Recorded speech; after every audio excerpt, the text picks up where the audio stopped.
¿Qué significa realmente ganarle a un régimen? ¿Escapar, triunfar lejos de tu tierra, o demostrar que, a pesar de todo, nunca pudieron quebrarte? Celia Cruz.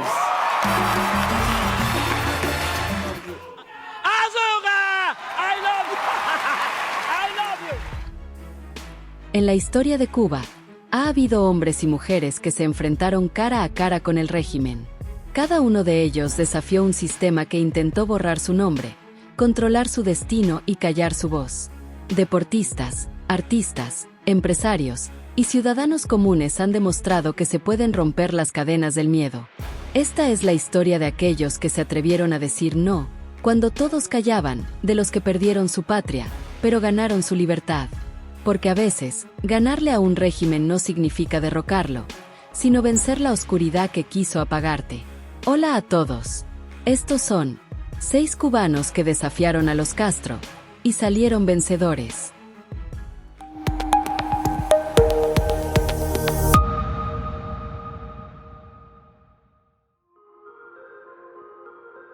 Orestes Lorenzo. La historia de Orestes Lorenzo es una de las más audaces del exilio cubano y quedó para siempre como el vuelo del amor. En 1991, este piloto de las Fuerzas Armadas Revolucionarias desertó de Cuba volando un cazabombardero soviético hasta Estados Unidos. Aunque logró su libertad, dejó atrás a su esposa e hijos, atrapados por el régimen. Durante meses, Lorenzo pidió al gobierno cubano que permitiera su salida, pero todo lo que recibió fueron burlas. La Habana lo desafió, si fue valiente para irse volando, que regrese a buscarlos. Y lo hizo. Compró una avioneta con ayuda del exilio y organizó un rescate secreto. Logró avisarle a su familia que los recogería el 19 de diciembre de 1992 en la carretera entre Matanzas y Varadero. Ese día, Orestes descendió del cielo, subió a su esposa y a sus 2 hijos, y despegó rumbo a la libertad en una hazaña de apenas minutos. Burló al régimen en su propio terreno, humilló al castrismo y se convirtió en símbolo de coraje, amor y libertad. Su vuelo fue más que un escape, fue una victoria personal sobre la dictadura cubana. Bacardí. Lo que comenzó en 1862 como una pequeña destilería en Santiago de Cuba, se convirtió en un emblema de calidad, éxito y cubanía.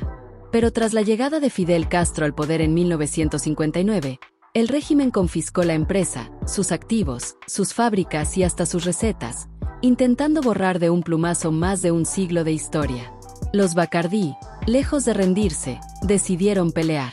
La familia logró algo extraordinario: anticiparse. Antes de la expropiación, ya habían trasladado marcas registradas, fórmulas y parte de sus operaciones fuera de Cuba. Así comenzó su contraataque. Desde el exilio, reconstruyeron el imperio en Puerto Rico, Miami y otras partes del mundo, manteniendo viva la esencia del ron cubano libre. Mientras el régimen destruía la industria en la isla con una producción mediocre, desabastecimiento y corrupción, Bacardí crecía sin freno. Hoy la compañía está valorada en más de $5.000 millones, con presencia en más de 170 países. Su éxito global es la humillación silenciosa al castrismo, que jamás logró replicar la calidad ni el prestigio de la marca original. Pero la batalla no ha terminado. Durante años, Bacardí ha librado una guerra legal contra el régimen por la marca Habana Club, apropiada ilegalmente tras la confiscación. Hoy, están más cerca que nunca de recuperar ese nombre. Arturo Sandoval. Sandoval es uno de los trompetistas más brillantes que el mundo ha conocido, pero desertar del régimen de los Castro no fue un camino fácil. Tras pedir asilo en Estados Unidos, el régimen lo declaró traidor, prohibió su música durante 31 años y lo separó cruelmente de sus padres. Durante años, luchó para llevarlos a su lado. Finalmente, logró que les aprobaran visas. Los boletos estaban comprados. La esperanza encendida. Pero el día antes del vuelo, la seguridad del Estado los citó. Allí, sin miramientos, les comunicaron la orden personal de Fidel Castro: destruir sus pasaportes y boletos. No viajarían. El régimen les quitó el derecho más básico: reunirse con su hijo. La única opción que le quedó fue sacarlos de Cuba a escondidas por mar. Con más de 70 años, sus padres se lanzaron en una balsa rumbo a la libertad. En medio de una tormenta, su madre sufrió una caída que le fracturó varias vértebras. Quedó paralítica por 6 meses y arrastró secuelas hasta el fin de sus días. Pese a todo, lograron llegar. Y ese reencuentro, marcado por el sacrificio, fue un triunfo monumental sobre una dictadura que intentó separarles para siempre. Lejos de doblegarse, estas acciones hicieron a Arturo Sandoval aún más grande. Ha ganado 10 premios Grammy, un premio Emmy, y ha sido condecorado con la Medalla Presidencial de la Libertad, la más alta distinción civil en Estados Unidos. Y además Sandoval ha usado su voz para denunciar abiertamente la opresión del régimen cubano en foros internacionales como el Parlamento Europeo. Celia Cruz. La guarachera del mundo no solo desafió a Fidel Castro con su música, sino con su exilio, su alegría indoblegable y su rechazo absoluto a la dictadura. Cuando en 1960 salió de Cuba junto a la Sonora Matancera para una gira en México, jamás imaginó que su adiós sería definitivo. El régimen, al ver que no regresaba, la castigó, le prohibieron volver, le negaron el derecho a enterrar a su madre, y la borraron de los medios, negándole a generaciones de cubanos a saber de ella. Pero Celia, lejos de callarse, se convirtió en la voz exiliada de millones. Desde el extranjero, llevó la verdadera cubanía al mundo, la del ritmo, la alegría y la dignidad.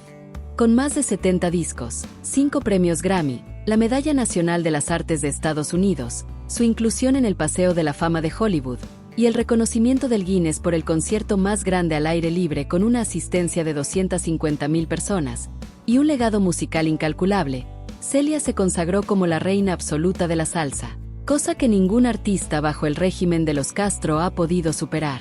Su inconfundible Azúcar se volvió grito de identidad y desafío. En entrevistas, conciertos y homenajes, jamás dejó de denunciar la opresión en su país natal.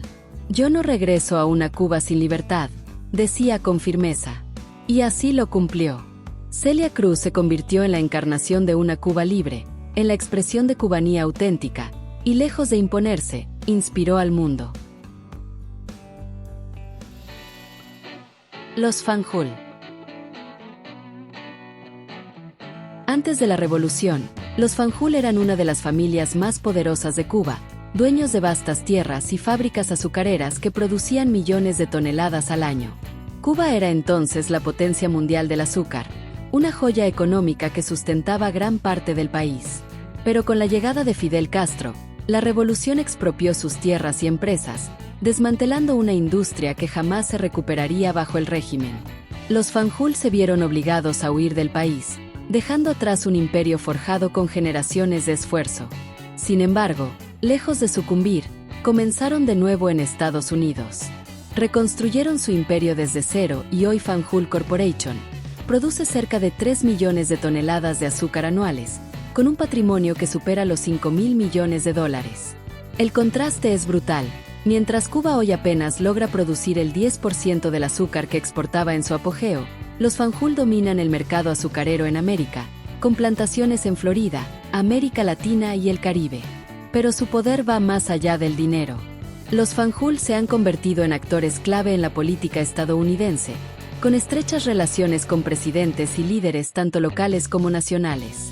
Además han usado su voz en favor de la comunidad cubanoamericana, defendiendo siempre la causa de la libertad y denunciando al régimen castrista.